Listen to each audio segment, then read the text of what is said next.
Hello বন্ধুরা, সবাই কেমন আছো? আমি অনু। আজকে আবারও চলে এসেছি নতুন একটা ভিডিও নিয়ে।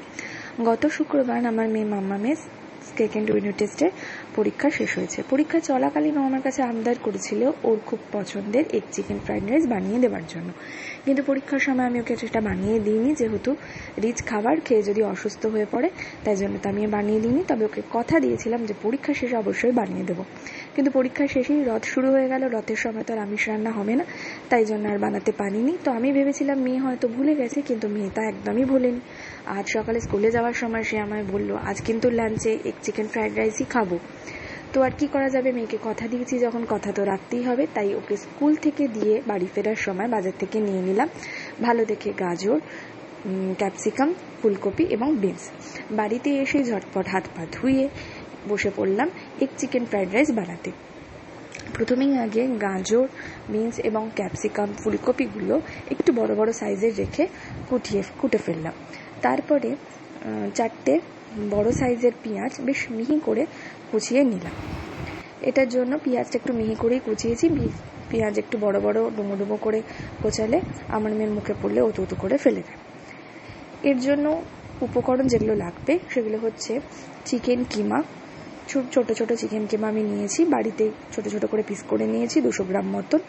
2টো ডিম, সাদা তেল, সয়া সস, ভিনিগার, স্বাদ মতো নুন, চিনি, আদা বাটা, রসুন বাটা, গোলমরিচ এবং এই কেটে রাখা সমস্ত সবজি। এর সাথে চাইলে তোমরা আরও সবজি দিতে পারো, সেগুলো খেতে ভালোই লাগবে। প্রথমে আগে কড়াইতে সাদা তেল চাপিয়ে তেলটা অল্প গরম হয়ে গেলে তেলের মধ্যে দিয়ে দিতে হবে চিকেন কিমাগুলো। চিকেনগুলো হালকা হাতে নেড়ে চেড়ে একটু কালার ধরলে তখন দিয়ে দিতে হবে রসুন বাটা, তারপরে দিয়ে দিতে হবে আদা বাটা, সয়া সস, ভিনিগার, নুন স্বাদ মতন, অবশ্যই পরিমাণ মতো এবং স্বাদ মতো, এবং হচ্ছে গোলমরিচ। এই সবকটাই কিন্তু তোমার চিকেনের পরিমাণের ওপর এবং ভাতের পরিমাণের ওপর নির্ভর করে তোমাকে দিতে হবে। আমি ওরকম চামচ মেপে দিইনি, আমার একটা পরিমাণ বুঝে আমি দিয়েছি। তো তোমাদের চিকেন এবং ভাত কতটা আছে সেই হিসাবেই তোমাদেরকে দিতে হবে। এবারে এগুলোকে দিয়ে আমি নাড়াচাড়া করেছি মোটামুটি যতক্ষণ না পর্যন্ত সুন্দর একটা গন্ধ এবং স্মেল চলে আসে এবং চিকেনের কালারটাও একটু লাল লাল হয়ে আসে, ততক্ষণ পর্যন্ত নেড়ে চেড়ে প্রথমেই দিয়ে দিয়েছি কুচানো পেঁয়াজগুলো হালকা হাতে নাড়তে হবে। একদম হাই করিনি আমি, হাই করলে ধরে যাওয়ার চান্স থাকে, তাই জন্য মিডিয়াম থেকে লো এই ফ্লেমে রেখে পেঁয়াজগুলোকে নাড়াচাড়া করেছি যতক্ষণ না পর্যন্ত পেঁয়াজের একটা হালকা বাদামি কালার আসে।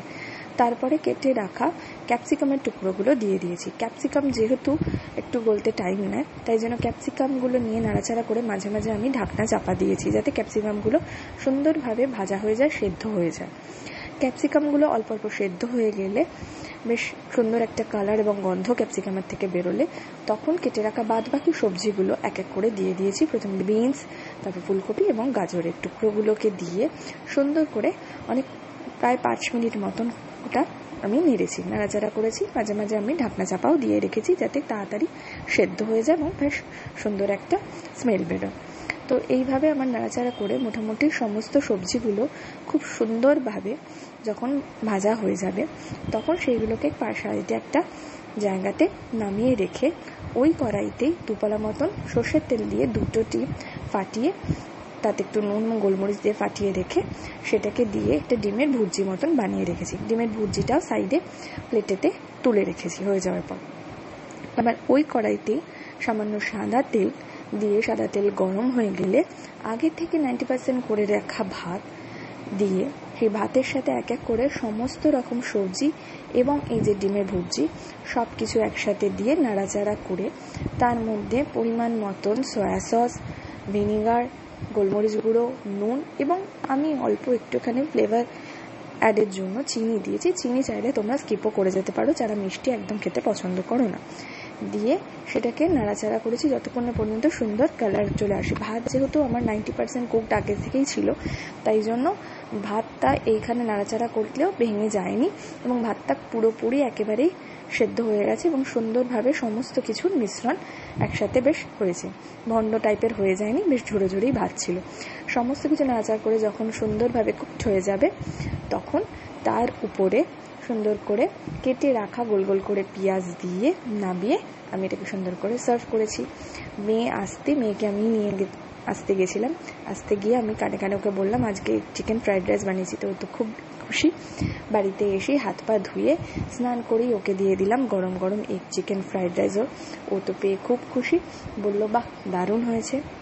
বড় এসে সন্ধ্যেবেলা খেলো, অফিস থেকে ফিরে সেও বলল যে খুব খুশি, দারুণ হয়েছে। তো আমি খুশি, বর মেয়ে সবাই খেয়ে যখন ভালো বলে তখন তো আমাদের পরিশ্রম সার্থক হয়। তোমরাও এইভাবে বাড়িতে ঝটপট এগ চিকেন ফ্রাইড রাইস বানিয়ে দেখো, আশা করি তোমাদেরও ভালোই হবে রেসিপি। তো এই যদি আমার ভিডিওটা ভালো লাগে তাহলে অবশ্যই একটা লাইক করো আর আমার চ্যানেলটাকে প্লিজ সাবস্ক্রাইব করে দিও। আজকের মতন এইটুকুনি, চলো টাটা।